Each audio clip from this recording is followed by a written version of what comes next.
ITI pass out, diploma और graduate and 12th pass out candidates के लिए यहाँ पे भेल यानी BHEL उसकी तिरुचिरापल्ली यूनिट की तरफ से अप्रेंटिसशिप की एक नई वैकेंसी जारी की गई है, जिसमें अच्छी खासी पोस्ट यहाँ पे अलग अलग ट्रेड की जारी की गई है। उसके ऑनलाइन फॉर्म भरे जाएंगे।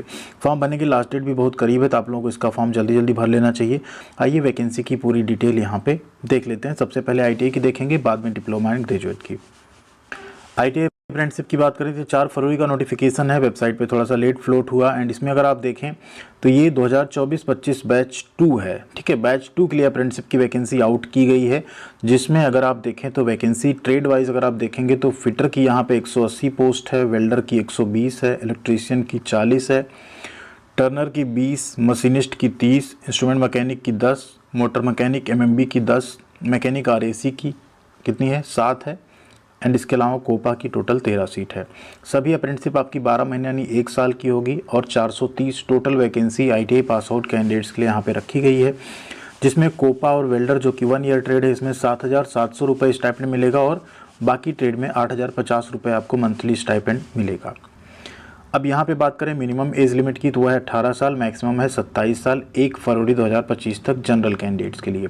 In case of SC ST 5 साल की छूट मिल जाएगी, इन केस ऑफ OBC 3 साल की छूट मिल जाएगी, इन केस ऑफ PWD आपको 10 साल की छूट मिल जाएगी। मिनिमम एजुकेशनल क्वालिफिकेशन की बात करें तो आपने 10th प्लस ITI किया हो रेगुलर NCVT या SCVT से, लेकिन वेल्डर ट्रेड के केस में आपने सिर्फ NCVT से अगर ITI किया होगा तभी माना जाएगा, ठीक है। एक्सेप्ट वेल्डर ट्रेड सब पे NCVT SCVT चल जाएगा, लेकिन वेल्डर के केस में आपने सिर्फ NCVT से ITI किया होगा तभी मान्य होगा। जिन्होंने फुल टाइम ITI किया है, ठीक है, वही यहाँ पे एलिजिबल है। जिनका भी रिजल्ट वगैरह नहीं आया है वो यहाँ पे अप्लाई नहीं कर पाएंगे, ये चीज़ लिख दिया गया। इसके बाद अब अगर आप नीचे आते हैं तो रिजर्वेशन यहाँ पे मिल जाएगा, जो गवर्नमेंट के रूल होते हैं उसके अकॉर्डिंग। सिलेक्शन प्रोसेस की बात करें तो सिलेक्शन आपका जो क्वालिफाइंग एग्जामिनेशन यानी जो ITI है उसके नंबर के आधार पे आपका सिलेक्शन होगा। 10th यहाँ पे नहीं जोड़ा जाएगा। ऐसे छात्र जिनका 10वीं में 50% से कम है वो यहाँ फॉर्म भर सकते हैं, क्योंकि आप रेलवे वगैरह में फॉर्म नहीं भर पाते, सिलेक्ट नहीं हो पाते। बाकी इस अप्रेंटिसशिप का आपको फ़ायदा क्या मिलेगा वो भी हम लास्ट में बताने वाले हैं। फिजिकल स्टैंडर्ड वो आपका बाद में मेडिकल एक आपको जमा करना पड़ता है। प्रीवियस आपने कोई अप्रेंटिसशिप ना की हो, 1 साल की अप्रेंटिसशिप ट्रेनिंग होगी। फॉर्म भरने के लिए यहाँ पे बताया गया कि आपको भेल की जो ऑफिशियल वेबसाइट है उस पर आपको जाके फॉर्म भरना होगा trichy.bhel.com पे, लेकिन उससे पहले आपको apprenticeshipindia.gov.in पे अपना रजिस्ट्रेशन कर लेना है। और वो रजिस्ट्रेशन करने के बाद उसका आपको एक स्क्रीनशॉट भी प्रोफाइल का रखना है, जो कि आपको भेल वाले फॉर्म भरते टाइम वहाँ पे अपलोड करना पड़ेगा, ठीक है। तो फॉर्म भरने का प्रोसेस पूरा हम आपको बता देंगे एक अलग वीडियो में, जिससे आप लोग आसानी से अपना फॉर्म फिलअप कर पाएंगे। फिलहाल फॉर्म भरने की डेट देख लीजिए, 5 फरवरी 2025 से फॉर्म स्टार्ट है और 19 फरवरी तक का सिर्फ आपके पास समय है।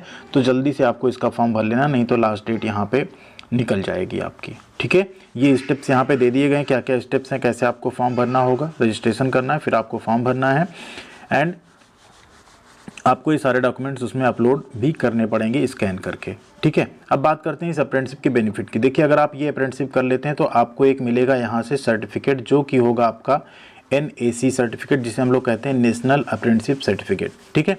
इस सर्टिफिकेट की वैल्यू क्या होगी? तो इस सर्टिफिकेट की वैल्यू आपकी ये होगी कि ये आपका 1 ईयर के एक्सपीरियंस के बराबर माना जाएगा, ठीक है। ये आपका 1 ईयर के एक्सपीरियंस के इक्विवेलेंट माना जाता है, क्योंकि MSD के नए नियम के अनुसार अगर आप ITI के बाद अप्रेंटिसशिप करते हैं तो वो सर्टिफिकेट अप्रेंटिसशिप के साथ साथ 1 साल के एक्सपीरियंस के भी इक्विवेलेंट है। तो ऐसा सर्टिफिकेट पाने के बाद क्या होगा, मान लीजिए आपका रेलवे में किसी तरह से अप्रेंटिसशिप नहीं लग रहा है, बट आपको कहीं से तो अप्रेंटिसशिप करनी है। तो इन सब जगहों से अगर आप अप्रेंटिसशिप कर लेते हैं, और जिस तरह से अभी आपने देखा जूनियर ऑपरेटर की वैकेंसी आई है IOCL में, इसी तरह BEML में, BEL में, ठीक है, नालको में, जहाँ भी वैकेंसी आएगी जिसमें ITI प्लस 1 ईयर एक्सपीरियंस या 1 ईयर अप्रेंटिसशिप मांगा जाएगा, उस जगह पे आप लोग फॉर्म भरने के लिए एलिजिबल हो जाएंगे ये अप्रेंटिसशिप करने के बाद, ठीक है। तो इस अप्रेंटिसशिप का सिर्फ एक बेनिफिट है कि आपको अप्रेंटिसशिप का सर्टिफिकेट मिलेगा, जो कि इक्विवेलेंट होगा 1 ईयर के एक्सपीरियंस के। उसके बेसिस पे आप कुछ गवर्नमेंट जॉब्स में अप्लाई कर सकते हैं। बाकी रेलवे की तरह ऐसा कोई बेनिफिट आपको नहीं मिलेगा कि भेल में नौकरी मिल जाए, बट जो बेनिफिट मिलेगा वो हमने आपको समझा दिया। इसके अकॉर्डिंग अब आप लोग अपना डिसीजन ले सकते हैं कि आपको भेल से अप्रेंटिसशिप करनी चाहिए या नहीं। आपकी ट्रेनिंग जो होगी कहाँ होगी, तो आप समझ लीजिए साउथ में ही होगी, तिरुचिरापल्ली आपको जाना होगा, वहीं पे आपकी ट्रेनिंग होगी। आइए डिप्लोमा और बीटेक का भी नोटिफिकेशन जस्ट देख लेते हैं। ये है आपका डिप्लोमा अप्रेंटिसशिप, जिसमें आप देखें तो mechanical, computer engineering, IT, civil engineering, electronics and communication engineering की 70, 10, 10, 10 मिला के 100 सीट है। सेम सारा क्राइटेरिया यहाँ पे भी, बस यहाँ पे पासिंग का क्राइटेरिया दे दिया कि 20 से 24 के बीच में आपने पास किया हो। ITI के केस में ये क्राइटेरिया नहीं है, आपने कभी भी पास किया हो आप फॉर्म भर सकते हैं। बाकी फॉर्म भरने की डेट वगैरह सेम रहेगी, उसी डेट पे आपको फॉर्म यहाँ पे कंप्लीट करना रहेगा। ग्रेजुएट अप्रेंटिसशिप के केस में बात करें तो यहाँ पे मैकेनिकल इंजीनियरिंग के टोटल 95 सीट्स हैं। इसमें आपने 10+2 के साथ मैकेनिकल में आपने इंजीनियरिंग या टेक्नोलॉजी का किया हो, बीटेक किया हो। सिविल की 20 सीट है। असिस्टेंट HR है, जिसमें आपने 10+2 के साथ ग्रेजुएशन किया हो BA, तो आप HR की पोस्ट पे भी फॉर्म भर सकते हैं। ये अप्रेंटिसशिप रहेगी, ठीक है। ये टोटल 125 सीट है। यहाँ पे भी कंडीशन है, आपने 2020 से लेके 24 के बीच में पास किया हो, फुल टाइम किया हो, तभी आप फॉर्म भर सकते हैं। बाकी फॉर्म भरने का जो लास्ट डेट रहेगा वो सेम वही रहेगा। स्टाइपेंड की बात करें तो यहाँ पे स्टाइपेंड आपका बढ़ जाएगा। डिप्लोमा के केस में आपको अप्रॉक्स 9000 मिलेगा स्टाइपेंड, एक बार आपको कंफर्म कर दें, 9000 यहाँ मिलेगा। और डिप्लोमा के केस में आपको 8000 रुपये स्टाइपेंड मिलेंगे, ठीक है।